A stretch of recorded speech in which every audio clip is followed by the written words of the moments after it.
Bom dia, Eduardo. Bom dia a toda a nossa audiência.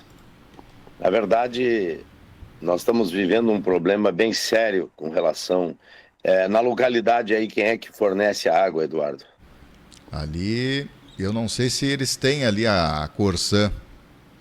Eu acho que eles estão trabalhando, acho que é com algum poço, alguma coisa nesse sentido, né? Bom, o que nós temos visto, né, agora nesse verão, neste ano, é de fato a, a incapacidade da IGEA, que é essa empresa que comprou no processo de privatização a venda da Corsã, e pior que carrega o nome Corsã, né? Então parece que não mudou nada, parece que é a mesma Corsã, não é a mesma Corsã. Hoje a Corsã, na verdade, não existe mais. Companhia Estadual de Abastecimento de Água, Saneamento e Água não existe mais. A Corsã é só o nome, porque hoje ela é uma empresa privada administrada, né, e tem um proprietário que comprou a Corsã e hoje ela é completamente privada e presta um serviço ao Estado, né? Tem a concessão de alguns municípios, e da maioria deles, né, para fazer a função do fornecimento de água. E o que nós estamos vendo é uma situação dramática. Por exemplo, aqui em São Lourenço, o prefeito municipal está se organizando porque está com a disposição de aproveitar um processo legal que foi construído no tempo que eu ainda era prefeito, né, uma possibilidade de criar uma estrutura municipal e assumir o abastecimento de água da população e romper com a IGEA. Né? Está num processo de tramitação legal, o prefeito está tomando todas as providências, e a gente sabe que nem todos os municípios têm essa possibilidade. São Lourenço do Sul aqui, nós temos um manancial de água muito próximo, é acessível, é muito fácil fornecer água em São Lourenço, por conta da situação. Mas a gente sabe que tem municípios que é uma situação diferente, né? Por isso que na Corsã existiu o chamado subsídio cruzado. Aqueles municípios que eram mais rentáveis, tinham uma fonte de água mais fácil, com menos custo, acabavam subsidiando outros municípios que tinham mais dificuldade, com um objetivo de fornecer água e saneamento e água de qualidade para toda a população a um preço razoável. Então, este processo não existe mais. Hoje é uma empresa privada. Infelizmente, os serviços decaíram muito, né? E não é só em São Lourenço, vamos dizer assim, isso tem em muitos lugares. Então, uma situação bem difícil que não tem a não ser cobrar, né, dos órgãos de regulação, que não funcionam nesse caso também. A regulação não funciona, né? E a gente avisava, e a gente era contra essa privatização que foi. O governo Eduardo Leite vendeu a Corsã diante de uma situação completamente controversa. Até hoje, o Tribunal de Contas do Estado não autorizou plenamente a venda da Corsã e ela foi feita mesmo assim. Então, um processo que está pendente e uma situação que o governador foi avisado muitas vezes, né, do que poderia acontecer e de fato está acontecendo agora. Então, acho que esse é o tema da água sempre é um tema muito importante. Nós temos muitas comunidades rurais, comunidades semi-urbanas, que têm muita dificuldade com a questão da água ainda. E num estado que é cheio de água, né? Nós temos água por tudo que é canto e a gente acaba tendo problema, né? E se nós estivéssemos no Nordeste, estivéssemos lá numa região que muitas vezes fica um ano sem chover, nós estaríamos numa situação. Aqui não. Aqui nós estamos, de fato, no meio da água, né? No meio dos mananciais de água. Mas, Eduardo, um assunto que eu queria trazer aqui ainda e falar é sobre o ocorrido aqui em Pelotas antes de ontem, né? Na noite de quarta para quinta-feira, né? O assassinato de um agricultor num processo completamente translocado da Brigada Militar, né? Que tentou dar uma explicação dizendo que tinha uma informação, mas nada justifica, né, esse acontecido, tendo em vista que se trata de uma corporação que, no mínimo, deve checar uma informação que vem de bandido, deve ter certeza do que está fazendo, quando lida com arma e quando trata, né, da questão da vida das pessoas. Nós, no mês de dezembro, nós recebemos lá na Assembleia Legislativa, na Comissão de Agricultura, o secretário Iqueda, o comandante-geral da Brigada Militar e o comandante-geral da Patran. Os três estiveram na Comissão de Agricultura. Alguns deputados estiveram lá. E qual era... Por que estavam lá? Porque nós tínhamos feito uma solicitação para que viessem à Assembleia Legislativa para tratar de vários assuntos. Entre eles, as abordagens e as queixas dos pescadores, das abordagens violentas das equipes da Patran, desrespeitosas com os pescadores. O caso do pescador de Santa Vitória do Palmar, que acabou morrendo quando colocados os pescadores de bruço deram tiros ao lado da cabeça dos pescadores no chão, já eles no chão, e um pescador veio a infartar, deitado no chão e faleceu. Pescador de Curral Alto, ali na região da Vila Anselme.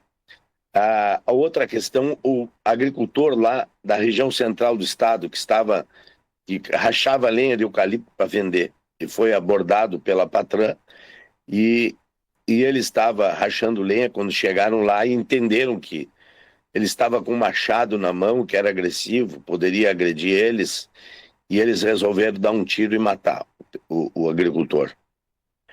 E não para por aí. Aí nós temos o caso do menino Eric, que foi brutalmente assassinado pelo Estado, pela polícia do Estado, pela força policial do Estado.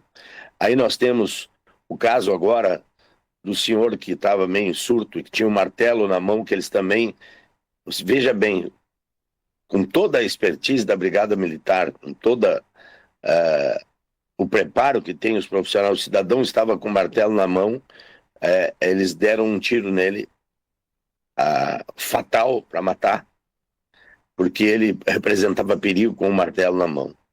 É muito parecido com a situação do agricultor que rachava lenha. E o acontecido agora, né, antes de ontem, é inaceitável. Se a Brigada Militar tinha uma informação, porque os bandidos deram, a primeira coisa que deveria fazer era checar.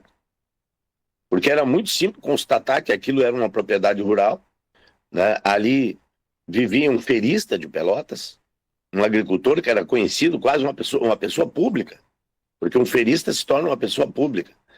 Mas 18 policiais, não eram 16, como eram mais, eram 18. Primeira informação nos diziam que eram 16. E chegar no pátio silenciosamente numa madrugada, né? Se acontecer isso aqui na minha casa, vai acontecer a mesma coisa? Porque se você tem pessoas caminhando na volta do teu pátio numa madrugada, numa propriedade rural, né, você vai esperar o quê? Que seja o quê? E esse agricultor, então, teve a vida ceifada pela força policial do Estado. O Estado que deve proteger, o Estado que mata. Eu não posso generalizar. Nós não podemos generalizar, mas que há uma falha dentro da Brigada Militar na Polícia Gaúcha, há. Né? E o governador ontem ainda, né? Ele foi para dar um depoimento, uma entrevista sobre o assunto, se manifestar sobre o assunto. Ele disse que a Brigada Militar também erra. Sequer fez qualquer menção de admitir que precisa rever alguma coisa, né? Ele está embebido pelos números da segurança, como sendo grandes números. Eu não quero falar aqui, mas a gente sabe como é que tem alguns números na segurança. O que está acontecendo aqui no estado do Rio Grande do Sul. Mas fala do governador foi uma fala de completa abstraiu completamente a realidade do acontecido, porque não é um único fato. O Ministério Público, que diz que o assassinato do menino Eric foi em legítima defesa, não, se esperar o quê?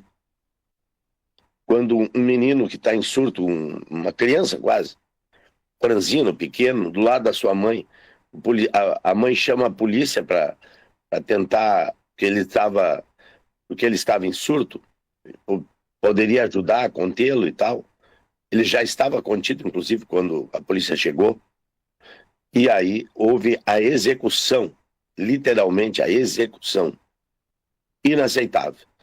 Eu quero dizer que, independente da situação, né, porque a gente que é do meio rural, nós que somos agricultores, né, vivemos vários desafios, mas tem sido inaceitável, né, acontecimentos como este.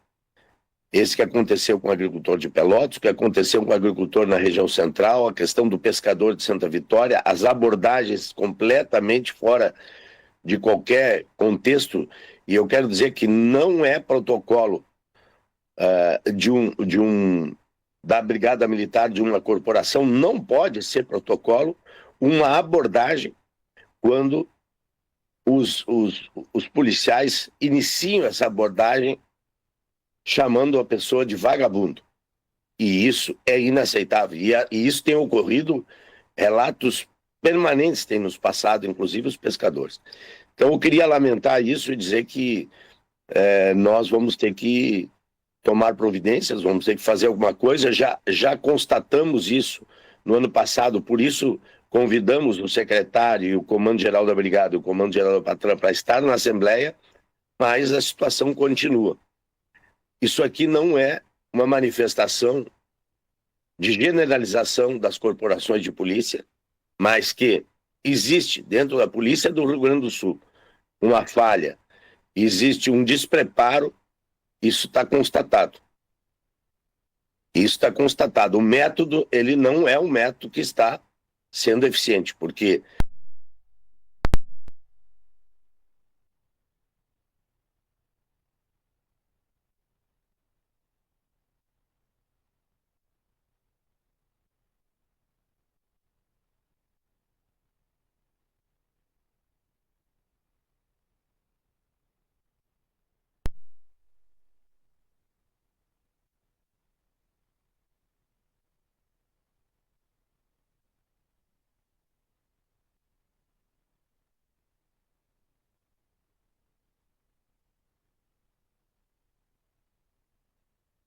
do Estado do Rio Grande do Sul, sob o comando do governo do Estado, já que o governador disse que a constatação dele é que a Brigada Militar também erra às vezes.